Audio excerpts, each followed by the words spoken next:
tal? Bienvenidos, bienvenidas a un programa más de Reflexiones desde el Congreso. Hace unos días en la Cámara Alta tuvo lugar una de las comparecencias más dinámicas, digámoslo así, de los últimos tiempos, una serie de reproches de diversos grupos parlamentarios a la Canciller de la República.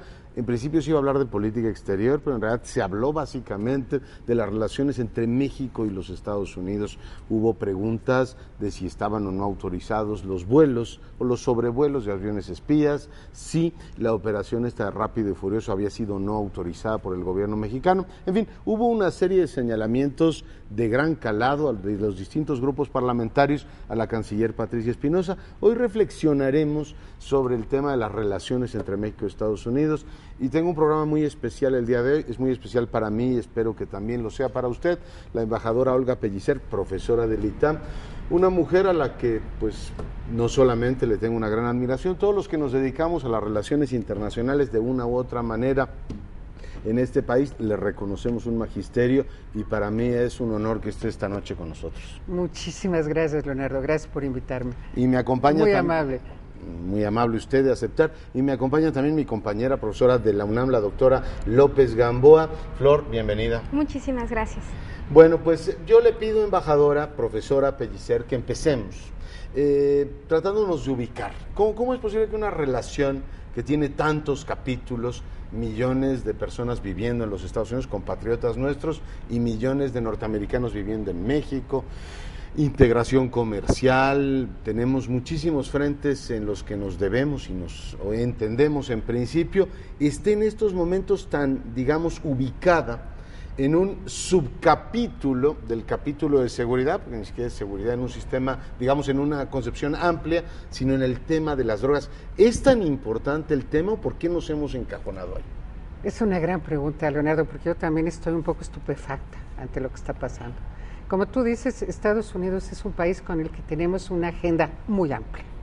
Es un país que importa muchísimo para nuestra economía, que importa muchísimo para nuestros trabajadores, que importa muchísimo para nuestra frontera y, en fin, sin duda, es el país que mayor importancia tiene en el ámbito de las relaciones exteriores para México. Y sin embargo, no es nuevo, yo creo que ya tenemos unos 3 o 4 años en que nuestra agenda se ha ido acortando, y como tú dices, ya solo hablamos de narcotráfico y de la lucha contra el crimen organizado. Entonces, ¿por qué se ha arrinconado la gente? Yo creo que puede haber diversas respuestas. Alguien nos diría, bueno, es la fuerza de las circunstancias. El hecho es que México en este momento es su tema dominante, el que domina su política, el que domina el ánimo de los ciudadanos y sobre todo el que domina el pensamiento del señor presidente es el tema del crimen organizado y entonces necesariamente es el tema que domina. Yo encuentro que ha sido un grave error. Me pregunto por qué se ha contribuido a ese grave error y creo que en esto tienen que ver tanto las burocracias encargadas de llevar la relación como la sociedad civil, los medios de comunicación. Y aquí te hago, no es un reclamo para ti, evidentemente, porque tú eres una excepción. Yo lo tomo, profesora, no, pero lo tomo. Sí requeriríamos una sociedad más bien informada sobre cuestiones internacionales, una sociedad que pudiese dialogar sobre más temas en relación con los Estados Unidos. Y el hecho de que no ocurra es un problema de comunicación. No hay comunicación por parte del gobierno que mantenga a los ciudadanos, a los legisladores, a los grupos políticos en general, informados de los ámbitos diversos de la relación con los Estados Unidos. Yo creo que si revisamos los comunicados que salen de la presidencia, por decir algo, o de la Secretaría de Relaciones Exteriores sobre la relación con Estados Unidos, vamos a encontrar también ese ánimo monotemático.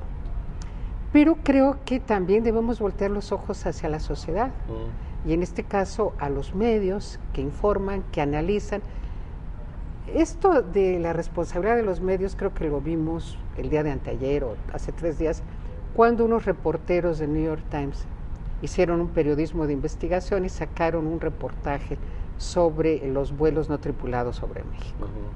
Bueno, evidentemente causó un gran impacto aquí en México, pero una pregunta que yo me hice es, bueno, la información que nos llega por los medios, nos llega por el Washington Post, que es el que informa de cómo se está colaborando en materia de inteligencia, en materia de entrenamiento, etc. Nos enteramos por el New York Times, que es el que nos dice que hay sobrevuelos, que no hay alguien más que tiene esa tarea de informar aquí en México. Oiga, y la detengo ahí simplemente para reforzar su argumento. Lo del Fast and Furious, lo de Rápido y Furioso, nos enteramos por las declaraciones de Dodson, ¿no? O sea, una buena parte de lo que hoy sabemos y que ha generado una gran polémica en México es por las declaraciones de un agente hechas a la CBS.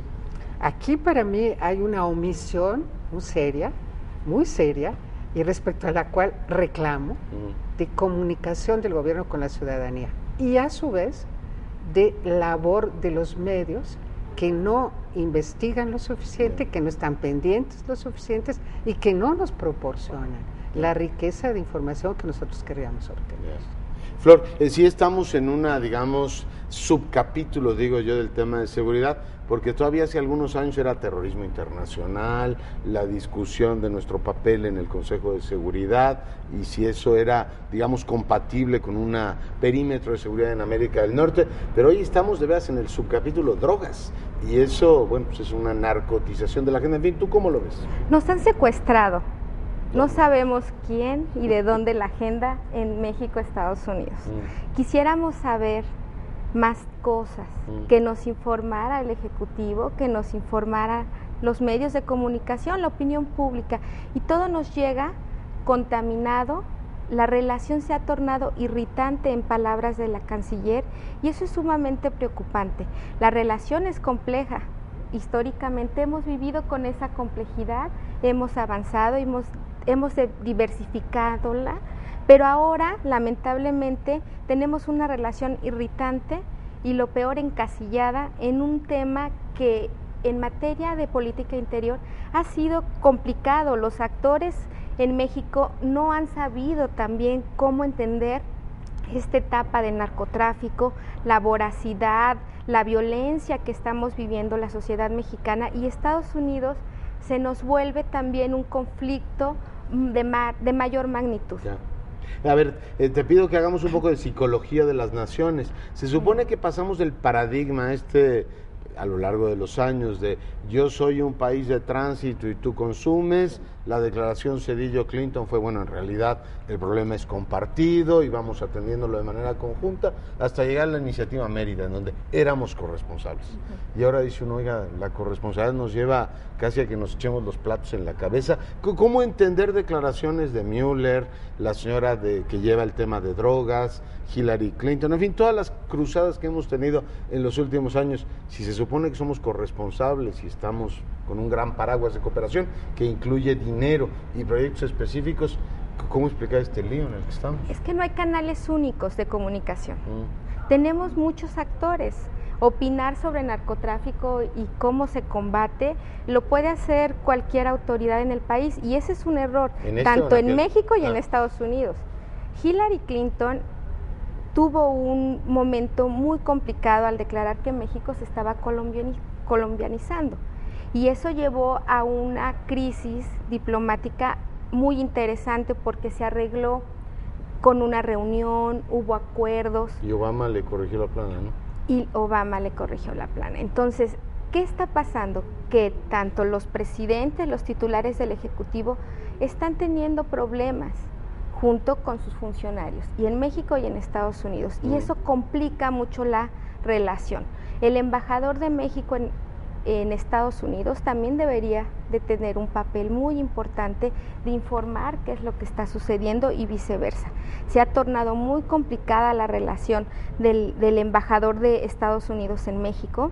Ya, Pascual. De Pascual. Yo creo que el Poder Legislativo ha hecho declaraciones muy interesantes, están queriendo, ¿no?, apoyar sobre todo temas que han sido muy importantes en la relación, que es el interés nacional. ¿Qué busca México? ¿Nos vamos a decidir, a aventarnos a esta lucha contra el narcotráfico, cueste lo que cueste? ¿O vamos a poder tener modelos en los que vamos a colaborar bilateralmente, porque la cooperación es necesaria, indispensable, pero tiene que ser bien entendida y bien aplicada. Me gustaría que más adelante platicáramos del papel del legislativo, porque se ha hecho un trabajo importante para ir a dialogar con los Estados Unidos sobre el tráfico de armas, pero también hubo señalamientos muy duros a la canciller diciendo si debe el Congreso, el Senado concretamente, autorizar determinados vuelos. Pero ya que tenemos a una diplomática y una profesora tan experimentada, ayúdenos a ubicarnos, es decir, esta pluralidad de voces de los Estados Unidos, que de pronto dicen una cosa a un funcionario, luego otro que le enmiendan la plana, en realidad no quise decir esto, a un subsecretario de la Defensa le dijeron, a ver, usted no quiso decir esto, y el hombre tuvo que dar marcha atrás. ¿Eso cómo lo entiende un embajador? ¿Eso es normal? Bueno, lo que sí es normal y lo que siempre ha estado presente en la relación de México con Estados Unidos es la dificultad para tener un interlocutor único dentro de los Estados Unidos. Tú sabes que el sistema político norteamericano es de por sí muy diversificado. Tienes a los congresistas, tienes a los gobernadores, tienes a los congresos locales, y luego dentro del Ejecutivo tienes diversas instancias que llevan el tema con México, y no necesariamente están coordinados. A veces oímos a unos decir algo que difiere de lo que dijo otro. Hay un problema de coordinación interna dentro de los Estados Unidos, también en México. Entonces, pero ¿qué es, en torno a qué gira la confusión en este momento? Yo creo que en este momento gira en torno a qué representa el narcotráfico para la seguridad nacional de los Estados Unidos y qué representa para México. Y yo creo que no representa lo mismo, pero que no ha sido posible un diálogo pues, lo más sofisticado posible, sobre cómo encontramos las coincidencias respecto a lo que representa para nuestra seguridad nacional. Entonces, los mexicanos están considerando, y yo creo que hay gran parte de razón, que la seguridad nacional mexicana está amenazada por el consumo de droga en Estados Unidos y por el escaso control sobre las armas que salen de los Estados Unidos. Y yo creo que desde los Estados Unidos consideran que su seguridad nacional está amenazada más por la posible inestabilidad en México, por la violencia en México que se puede derramar al otro lado de la frontera. Esa es su percepción. Y por la fuerza que están tomando los carteles, por la manera en que eso les pueda afectar. Esa es su manera de leer el problema. Entonces es muy curioso oírlos hablar de corresponsabilidad sin que en realidad haya un buen entendimiento sobre responsabilidad de qué. Porque el diálogo, no hay un código común. México viene insistiendo, ha sido reiterativo, en que el problema, uno de los centrales, es, aparte del consumo de drogas, que es muy importante, es el paso de armas. Sin embargo, ahí entramos a un capítulo extraordinariamente complejo dentro de los Estados Unidos e incluso dentro de la relación, que es el de las responsabilidades, ¿son los que mandan las armas o los que las dejan pasar? Porque ahí también hay una corresponsabilidad que tiene que quedar clara.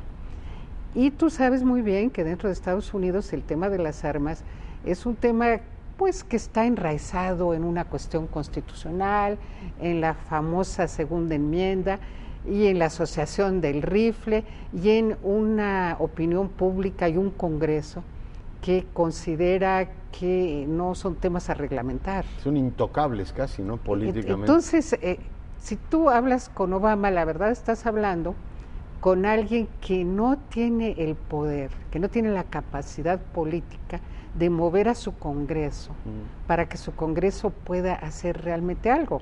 Yo creo que ha habido esfuerzos, que está bien sensibilizar. Tenemos aliados, por ejemplo, en algunos periódicos, tanto en el Washington Post como en el New York Times. Han salido editoriales muy a favor de la posición mexicana, llamando la atención a la opinión pública en los Estados Unidos sobre lo que significa esa libertad para vender armas, Pero sin embargo, eso tiene detrás pues una opinión pública muy reticente. Es una vieja discusión dentro de los Estados Unidos en las que en este momento quienes tienen mayor poder político son los que están a favor de no intervenir. Sabes que la gente del Tea Party es gente muy conservadora y para allá ser conservador quiere decir que hay ciertos temas que no se tocan, como es el poder tocar de alguna manera la libertad de hacer lo que quieran con las armas. Reglamentar ese asunto. Permítame poner unos datos de contexto, regresamos en un momento. Estados Unidos comenzó a realizar el pasado mes de febrero vuelos espías con aviones no tripulados para recoger información de inteligencia sobre la actividad de los principales cárteles de la droga en México.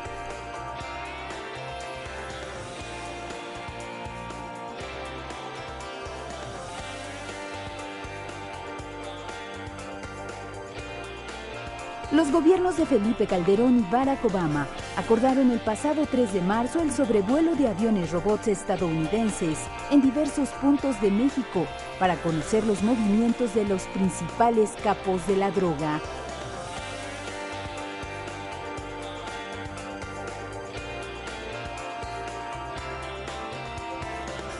Esta colaboración entre Washington y México se ha mantenido en secreto debido a las restricciones legales y así evitar el calentamiento de sensibilidades políticas acerca de la soberanía nacional.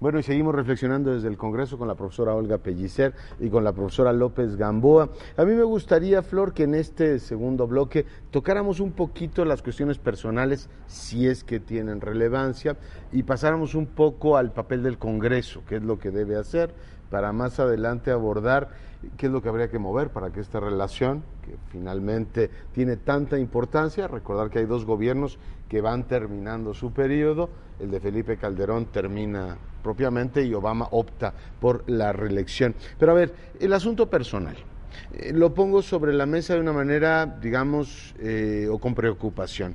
Yo entiendo que había habido un acuerdo entre los dos gobiernos a raíz de Wikileaks, y el acuerdo era, el tema no existe para ninguno de los dos. Si Wikileaks dice B, el gobierno A dice yo no tengo nada que comentar sobre eso.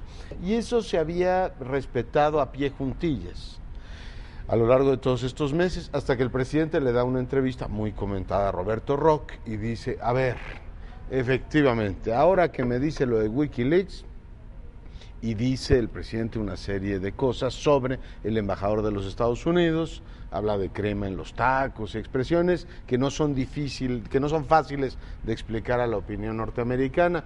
Reclama que la acusación de que nuestras agencias de seguridad no están coordinadas, en fin, es un pálido reflejo de lo que ocurre en Estados Unidos. Y después va el presidente y los directivos del Post, ni más ni menos, unas horas antes de reunirse con Obama, que él no está conforme con el embajador y dice algo así como no me ayudes, compadre. Eso afecta, digamos, a unas relaciones muy amplias cuando en lo personal hay un señalamiento de este tipo, o se puede vivir con eso. Yo considero que sí se puede vivir, pero no se debe vivir con eso. La relación pero Wikidado ni Dios lo quita, ¿no? La pérdida de confianza ha sido sumamente grande para el gobierno mexicano. Yo creo que eso sí hay que reconocerlo. Ha habido un exceso, y un exceso cuando ya se había tenido una relación. El inicio de la relación de Obama-Calderón fue muy interesante, fue un comienzo que prometía una agenda integral, una agenda que no nada más fueran temas de seguridad, sino que fueran temas que nos interesan. El tema de migración prometía Obama prometió que iba a impulsarlo, había un entendimiento, iba a haber, ¿no? Iba a haber, también eso hay que considerar, pero era una buena señal que no se obtuvo antes. Y creo que lamentablemente los titulares del Ejecutivo están debilitados. La circunstancia y la coyuntura los ha golpeado a ambos. Obama y Calderón. Obama y Calderón. Y eso ha hecho que estos vacíos de poder, esta falta de comunicación la tomen otros actores. Han tenido cambios también de funcionarios y lamentablemente cuando no hay una empatía, cuando no hay un entendimiento y se utiliza la situación y la coyuntura nacional para malinformar o para no mandar el mensaje que se está decidiendo desde México, es sumamente dañino. Nosotros podemos esperar de aquí hasta que termine una serie de intercambios que creo que van a ir incrementándose, porque estos fueron los primeros artículos que salieron del Washington Post, pero se promete que va a haber más. Dijeron que era el inicio de una investigación que se estaba haciendo en la materia. Entonces vamos a esperar nuevas denuncias, la pérdida de soberanía, que es un tema que le interesa mucho a los legisladores, lo están replanteando de una manera distinta como lo venían haciendo. Este cuerpo de legisladores son legisladores que están preparados, en su mayoría, hay excepciones, pero en su mayoría tenemos a legisladores que sí están declarando constantemente, que sí están haciendo un monitoreo, forman parte de la Interparlamentaria México-Estados Unidos, que tienen un diálogo claro y que están pidiendo las cosas estén claras para que el Congreso haga su labor de control y el Ejecutivo su labor también de informar qué es lo que está pasando. Ahorita volvemos sobre eso del Congreso. Profesora Pellicer, ¿lo personal cuenta tanto? Es decir, si efectivamente el presidente ya le retiró la confianza a Pascual, ¿eso afecta irremediablemente la relación? Bueno, mira, evidentemente lo personal cuenta. Sin embargo, yo creo que el instrumento más importante para llevar las relaciones entre los gobiernos es la diplomacia. Nosotros pensar que podemos llevar una buena relación sin un buen trabajo diplomático de los dos lados, pues es muy difícil. No puede ser a base de ocurrencias del presidente con unos periodistas, ni a base de un fenómeno tan interesante, pero tan inesperado y difícil de interpretar como es Wikileaks. El embajador Pascual fue un embajador que va haciendo su tarea, y así lo dicen los tratados, la Convención sobre los Tratados de Viena. Los embajadores están para informar y para analizar y para transmitir su impresión sobre lo que ocurre en el país en el que están adscritos. Y Carlos Pascual estaba haciendo su tarea. Evidentemente es una labor que necesita de privacidad. El hecho de que haya aparecido Wikileaks representa un parteaguas en las relaciones diplomáticas tradicionales.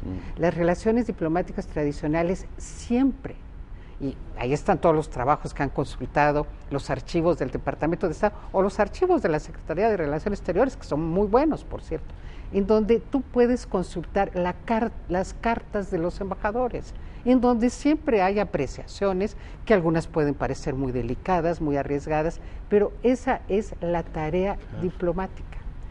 Ahora, cuando viene un fenómeno como Wikileaks, en que a un loco maravilloso australiano se le ocurre que los va a hacer públicos, tú rompes con siglos de historia diplomática.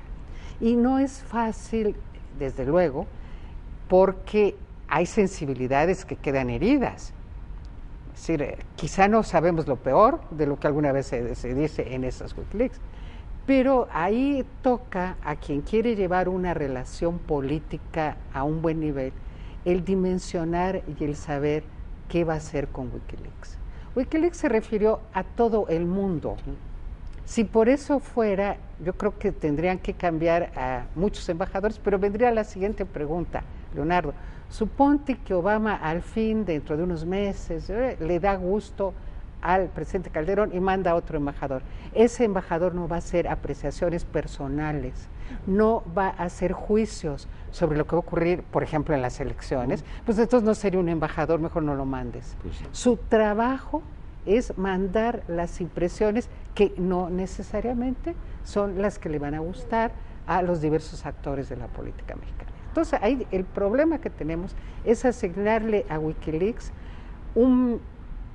convertirlo en un punto de referencia para dar el tono a la relación política. La relación se tiene que llevar por los canales diplomáticos de acuerdo con lo que se lleva a cabo dentro de los canales diplomáticos. Yeah. Y hay que entender que se van a mandar informes que deben ser secretos. Ha sido siempre el ejercicio de la diplomacia y por eso creo que lo mejor hubiese sido dejarlo pasar. Desde luego tú tienes ahí un dato, pero a ti te toca interpretarlo políticamente y saber qué haces con esos datos que se descubrieron de casualidad. Es un incidente histórico el que se haya podido conocer el contenido de esas cartas. Por lo tanto, yo hacia el embajador Pascual, realmente por una parte tengo respeto a su buen trabajo diplomático, es lo que tenía que hacer, es lo que hizo.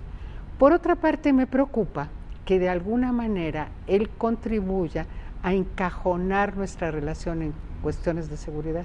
Ahí sí creo que él tiene una cierta responsabilidad y bueno, mi pregunta estaría abierta porque no lo conozco, digo, sí lo conozco personalmente, lo estimo, pero nuestro embajador en Washington no ha contribuido él también a encajonar la relación. ¿En dónde está el gozne que hace que el diálogo político sea malo? ¿Quiénes podrían asumir las responsabilidades y sobre todo cómo podemos detener el daño? Porque esto no puede seguir así. Sí, a mí lo que me sorprendió enormemente es que el presidente reaccionara a Wikileaks cuando sistemáticamente no lo había hecho. O sea, yo no me pronuncio sobre ese tema, que haya venido Hillary Clinton y se haya desplazado de Guanajuato a México para explicarle al presidente y que después el presidente haya ido a Washington y a pesar de todo saliera el tema del embajador. Supongo que hay otros asuntos más allá de las discrepancias personales y tiene que ver con lo que dice la profesora Pellicer, trabajo diplomático como un elemento fundamental. Pensando en qué agentes o qué actores deberían contribuir a que se moviera en clave más, digamos, positiva o los distintos asuntos que hemos abordado pudieran tener un mayor espacio, doctora. ¿El Congreso qué debería hacer? Hace unos días escuchábamos al diputado Escudero decir que van a encabezar una reunión en Washington y que van a llevar una pila de armas ahí a darles a sus homólogos estadounidenses diciendo, mire, parte de lo que nos llega es esto, digamos, buscando efecto mediático. Los senadores se quejaron abiertamente de no ser informados sobre los sobrevuelos. Les pregunto a las dos el tema, ¿qué podría hacer el Congreso para, a partir de instrumentos como la interparlamentaria, abrir un poco más la relación? Y dos, si hace falta que en este país cambiemos las leyes y el Senado tenga, yo no sé si tiene competencia para pedirle al Ejecutivo que comparta con él información de inteligencia de estos operativos binacionales o no. En fin, si hace falta que no solamente quede lo declarativo, sino en la modificación de algunas leyes, Flor. Sí, es muy importante esta situación. Creo que la falta de diplomacia con Estados Unidos, también ha faltado la falta de comunicación y lo que llamamos que se opere políticamente con el Congreso. ¿Con el Congreso? Con el Congreso. El Ejecutivo ha tenido una relación muy difícil con el Congreso en todos los temas, pero en materia de política exterior creo que se ha ido agudizando conforme ha transcurrido el sexenio. Hay una incapacidad de dialogar con el Congreso.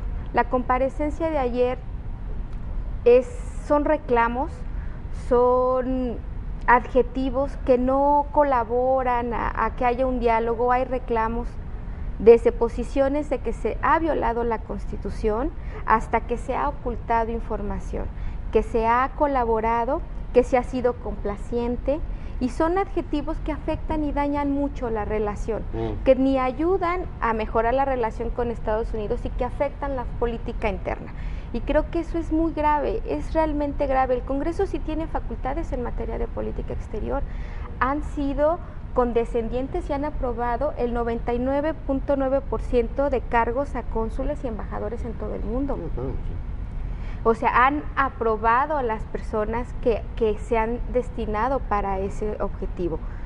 Pero en los temas que son importantes para el Congreso, que tienen que ver cómo se afectan las políticas interiores, que es migración, que es la parte de tráfico de armas, que es el combate al narcotráfico, que es el combate a las adicciones, que tiene que ver con la colaboración en la frontera, que es de todo, de comercio, de personas, le interesa al Congreso, el Congreso siempre lo ha manifestado y el Ejecutivo ha tenido una actitud de que comprende, pero tampoco comparte responsabilidades, y los costos son estos, que tenemos totalmente actores que no están siendo tomados en cuenta. El Congreso debería de conocer de los asuntos delicados en materia de seguridad, pero la ley de seguridad no lo compete para tal objetivo. Pero el Congreso la puede modificar, ¿no? Y el Congreso puede empezar esa discusión, sería muy sano. Digamos, la pregunta que yo me hago, si realmente están tan inconformes con eso, podrían darse atribuciones para que eso ocurriera. Profesora Pellicer. Mira, yo creo que este es un gran tema, porque cuando se inició nuestra transición democrática, yo creo que una de las grandes esperanzas era que el Congreso desempeñase un papel más importante. De hecho, está desempeñando un papel muy importante, más importante que en el pasado en muchos temas. En el tema concreto de la política exterior, ¿qué puede hacer el Senado? Bueno, ante todo, digamos que la Constitución no le concede muchas atribuciones, pero creo que ese no es el punto. Yo creo que el punto es que haya un trabajo político adecuado. Tiene toda la razón aquí la compañera en que no ha habido un buen trabajo político para que la relación del Ejecutivo con el Congreso en materia de política exterior sea una buena relación. No hay suficiente información, no hay suficiente diálogo. Pero yo también querría hacer notar que en este momento, en esta coyuntura, estamos ante un riesgo. Y el riesgo es que tanto en el Senado como en el Ejecutivo esto se empiece a trabajar desde los puntos de vista partidistas y ya con ánimo de precampaña. Cada quien para su... A mí la comparecencia de ayer de alguna manera me obligó a pensar que ya estamos en tiempos de precampaña. Y lo que a mí me da mucho temor es que como parte de las precampañas haya esta exacerbación nacionalista que mostraron los senadores, que no creo que sea muy positiva ni para la relación con Estados Unidos, ni para las relaciones exteriores, ni en general para la vida política del país. Porque lo que no se ve es un trabajo más fino de información, de conocimiento, trabajo que a su vez requeriría de algunos elementos que nosotros querríamos ver en el Senado y que no los vemos. Por ejemplo, ¿cuáles son los cuadros de apoyo a los senadores para los temas de política exterior? ¿Con qué personal se cuenta? Nosotros estamos viendo que si van a hablar con diputados o senadores de los Estados Unidos, encuentran actores que tienen detrás de sí un cuerpo de asesores. Lo que llaman el brain power. Bueno, tú acuérdate que la famosa biblioteca del Congreso, mundialmente conocida, y que alguna vez cuando yo empecé mis pininos la vi con tantísima admiración, es la biblioteca del Congreso. Sí. Es con lo que cuenta el Congreso para estar informado, entre otras cosas, y que la cantidad, si tú quieres hablar con un senador o con un diputado en los Estados Unidos, lo primero que tienes que preguntar es quiénes son sus ayudantes, cuál es su equipo de apoyo.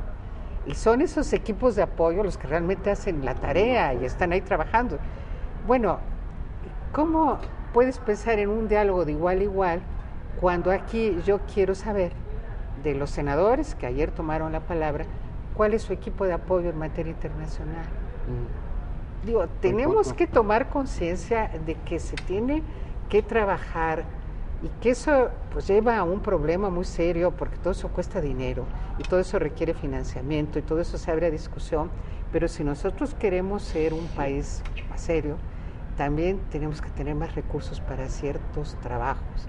Yo no digo que los apoyos para los senadores se dediquen nada más a política internacional, pero quiero una respuesta a la pregunta: ¿con qué grupos de apoyo cuentan los diputados que quieren ir a Estados Unidos? Porque allá quienes los van a recibir en una primera instancia son los equipos de los respectivos diputados y senadores. Y he oído a algunos legisladores decir, vamos a las interparlamentarias, y ellos las tienen perfectamente preparadas, y muchos de nuestros legisladores llegan inermes. Bueno, pero es que somos una democracia muy joven, Sí. y una democracia que todavía no tiene todos esos apoyos, esos instrumentos, y ese nivel de información y de seriedad. Si bien yo ya me refería a esto de que en la comparecencia de ayer noté algo de ánimos pre-campaña, también en algunas, no voy a nombrar a nadie, pero sí hubo algunas intervenciones que me dejaron muy inquieta, pues por la terrible falta de información que revelaban. Entonces aquí sí, este problema de las asimetrías que hace tan difícil la relación con Estados Unidos, también se manifiesta cuando llegamos a las asimetrías en los grados de preparación, y no estoy hablando de mayor o menor inteligencia, no, es otra cosa. Es otra cosa. Es tener preparada la carpeta para poder sustentar con los mayores conocimientos posibles una posición. Es un gran punto ese, y me preocupa mucho, doctoras, el que no haya un seguimiento de los temas de política exterior. Hay esta especie de kermés antinorteamericana, que hay que decir que nuestros vecinos hacen lo mismo, una especie de kermés antimexicana, es decir, estos no controlan ni sus fronteras y todo lo demás. Pero no hay por parte del Congreso, que creo que sería una parte importante, un seguimiento, que se diga que se violó la soberanía, es titular en los periódicos 2 días, y después a otra cosa mariposa. Es decir, no tiene ninguna consecuencia, cuando en teoría si dice uno tamaña cosa, pues debería tener consecuencias enormes en lo que el control de un legislativo debería ser sobre el ejecutivo. Pero aquí quedó más o menos como péguele con lógica partidista al gobierno, y en 3 o 4 días nos ocupamos de otro tema. Pongo unos datos de contexto, regresamos al último bloque. La Constitución mexicana prohíbe que militares o instituciones policíacas extranjeras puedan operar en México, salvo en condiciones extremadamente limitadas.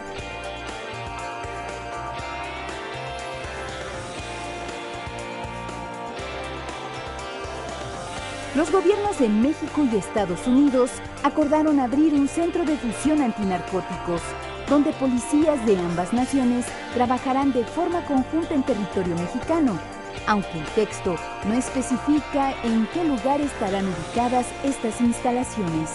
The New York Times.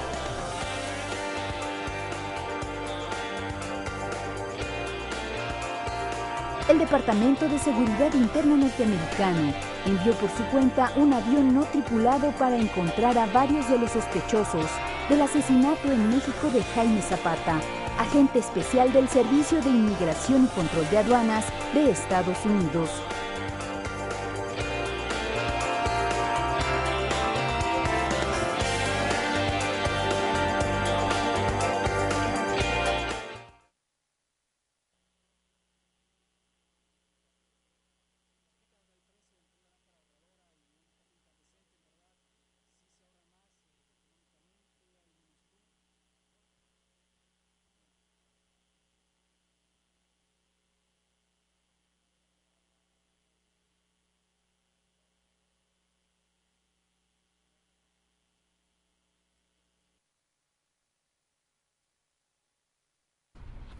Bueno, y seguimos en este último bloque. Les pido a mis invitadas que me ayuden a pensar cómo podemos mover esto, porque bueno, finalmente están los desencuentros en cuestión política, hay sensibilidades personales heridas, estamos muy metidos en el tema de las drogas, pero esta relación tiene pues cerca de 400,000 millones de dólares de comercio entre los dos países, tiene 12 millones de mexicanos viviendo de aquel lado, 6 millones ilegales, muchos de ellos con doble pasaporte, tenemos 1 millón de norteamericanos viviendo en México, y tenemos un montón de convenios entre universidades, centros de investigación, en fin.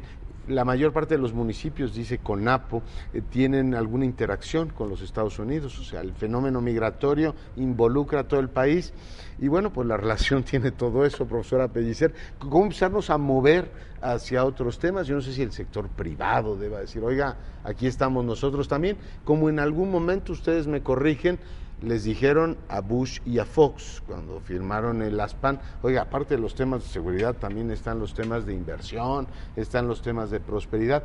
¿Cómo movernos o cómo hacer más visibles esas otras agendas? Estás diciendo algo muy interesante, Leonardo, porque te referiste a los empresarios y te referiste a quién puede influir para mover la relación política en un cauce menos riesgoso, menos peligroso, menos desagradable incluso del que ha seguido en los últimos meses.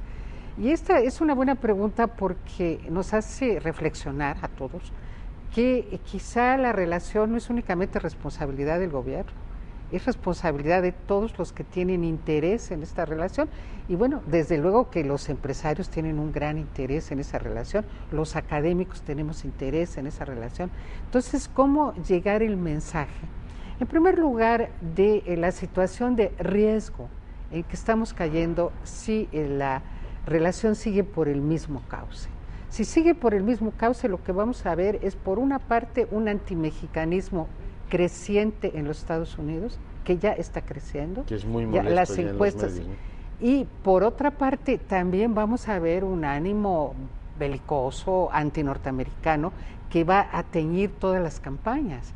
Y ese yo creo que es el peor de los mundos para una relación que es tan importante, porque la economía mexicana, porque las familias mexicanas que tienen trabajadores, que tienen a su hermano, a su primo, a su madre trabajando en los Estados Unidos, que son millones, porque yo diría nuestra seguridad nacional también tiene que ver con que también nos entendemos o no con Estados Unidos. Entonces yo desecho la idea de que podamos dejar al riesgo de una relación tensa y sin diálogo, y pienso que algo se tiene que mover y que ahí quizá tiene un papel que desempeñar el empresariado, los académicos, los ciudadanos, tratando de evitar que este malestar de ambos lados pueda seguir adelante. Por lo demás vienen momentos, tú lo sabes, pues muy complicados. Te repito, uno de mis temores es que el tema se meta a las campañas con un signo negativo.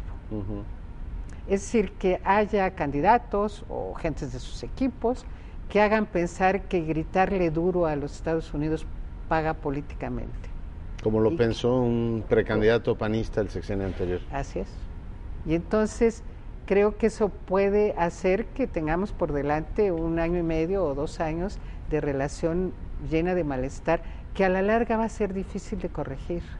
Y yo sí creo que hay que hacer un llamado para que pues reine la razón y la falta de emotividad en este tema, y nos demos cuenta que hay que buscar la manera de tener un diálogo diplomático constructivo con los Estados Unidos, porque es lo que hacen todos los países del mundo con sus vecinos. Imagínate si tu vecindario más importante es sin duda los Estados Unidos, también es muy importante Centroamérica, pero por muchas razones tú puedes decir, lo es más Estados Unidos, si tú quieres estar peleado con eso a mí me parece irracional, y espero que muy pronto haya signos de cómo reparar el daño, y de que lo que queda a esta presidencia pues no siga por ese camino de ocurrencias y de, como tú lo señalaste, digo, no se puede ir al Washington Post, que es el periódico de mayor impacto dentro de la capital, dentro de Estados Unidos. No puedes ir a hacer espontáneamente declaraciones puramente emotivas y graciosas, que incluso son difíciles de traducir, porque si tú empleas mexicanismos como no me ayudes, compadre, pues además lo tienes que explicar. Eso a mí me parece muy irresponsable. Sí, yo creo que habría otros temas, a lo mejor lo pueden haber hecho, ya tenemos la crisis en norte de África, el papel de México en otros foros, en fin, no lo sé, para cuestiones personales, pero ¿cómo impulsar al sector privado, academia, en fin, todos los que finalmente tejen la relación, Flor, ¿qué papel podrían hacer desde un punto de vista más constructivo para darle, digamos, mayor realce a esas agendas y que no esté todo, digamos, enfocado a los temas de narcotráfico? Yo creo que nunca es tarde. Tenemos 1 año y medio que puede ser muy provechoso. podemos, ya lo estamos haciendo, creo yo, empezando a desmenuzar qué pasa con la política interior del narcotráfico y qué pasa al exterior. Ya hay saldos que nos hacen reconsiderar muchas cosas, positivos y negativos. Creo que también ya hay un empuje de que las cosas necesitan cambiar y deben de empezar con el diálogo. Nunca es tarde para responder las preguntas que uno se hace y que los sectores se hacen. El Congreso tiene preguntas y la secretaria o la canciller tiene que responderlas de una manera acertada, correcta. Desde ahí empieza una estructuración y creo que están a tiempo de hacerlo antes de que lleguen a la interparlamentaria para que presenten una posición conjunta y no se cuele lo electoral. Ahí está una oportunidad. Porque te detengo ahí un momentito. En el tema de las armas, el Congreso dijo, voy a apoyar la postura del presidente, y a eso iban. Y en el otro dicen, sí, pero en esto no estoy de acuerdo. Digo, también es un poco complicado seguir eso. Y también la pluralidad en el Congreso también tiene que ser tomada con responsabilidad. Ser oposición implica una responsabilidad mayor en temas delicados como de seguridad y de interés nacional. Se entiende a veces declaraciones emotivas que no pasan más allá, que son a lo mejor referidas para un lugar de la República donde la persona tal vez es candidato o quiere ser candidato. Para el mercado interno, ¿no? Para el mercado interno, pero en el externo hay buenas iniciativas y tienen los legisladores, los senadores, tienen como una buena idea de qué es lo que van a plantear. También les interesa la parte a los legisladores que se impulse el comercio, que el tema de los migrantes se ha tratado. Hay resultados importantes de las interparlamentarias cuando son analizados y desmenuzados. Importan porque están dialogando dos poderes fundamentales de los estados.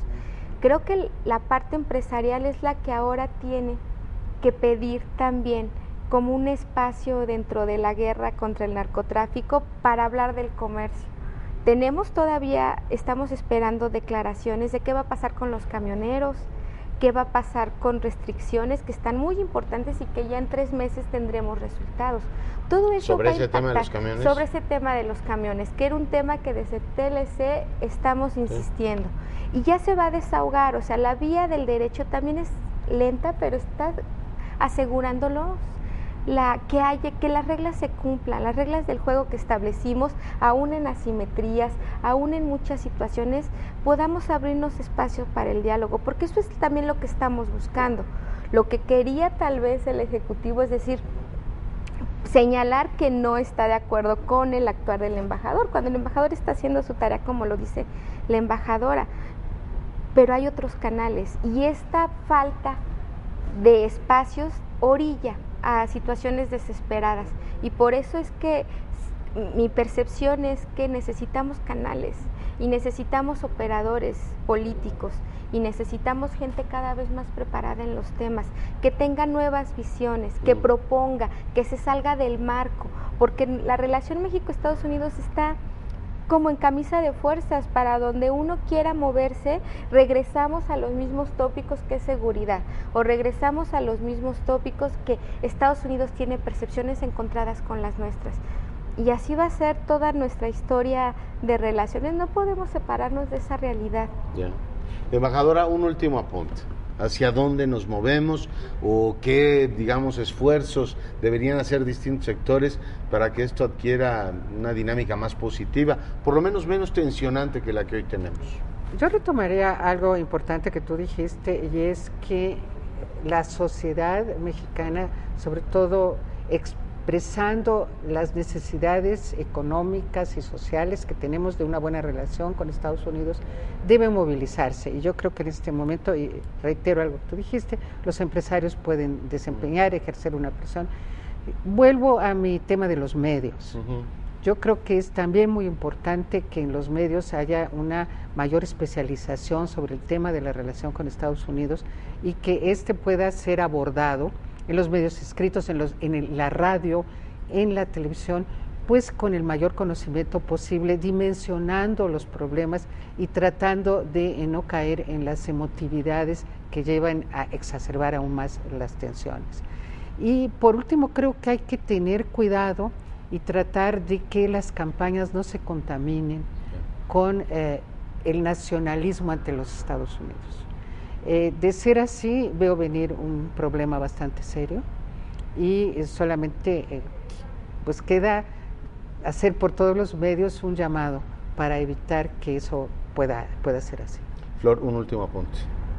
Yo creo que estamos en un momento muy importante para que se reoriente la relación. Creo que nunca es tarde para usar el canal diplomático. Y tiene que ser diplomático con las autoridades estadounidenses, cualquiera que sean y cualquier actor que éste sea, porque México debe de estar consciente de esa situación, y México, con sus actores políticos internos, tiene una gran deuda. Este sexenio se ha visto caracterizado porque no fluye la información, y eso afecta a todos los sectores académicos, sector empresarial, el Congreso. Entonces, la sociedad civil también, ¿qué está pensando? Queremos ser partícipes de los temas internacionales, eso importa, y a los jóvenes, nuestros estudiantes, es una demanda, y cuando ellos buscan fuentes, encuentran cosas que no son confiables, y eso nos lleva a un retraso muy importante para todos, porque ellos después van a estar ocupando esos cargos. Entonces, la formación y que el Poder Ejecutivo comparta de manera responsable y generosa información es provechoso para todos. Pues doctora López Gamboa, muchas gracias por haber estado esta noche con nosotros. Profesora Pellicer, le reitero mi profunda admiración, mi gratitud por todo lo que ha hecho usted por la academia y por este país, y porque haya venido esta noche a reflexionar con nosotros. Muchísimas gracias, Leonardo. La embajadora Pellicer, esta noche con nosotros, reflexionando desde el Congreso. Yo soy Leonardo Curcio, la invito a que nos siga. La próxima semana tendremos otro programa aquí con temas interesantes, reflexionando desde el Congreso.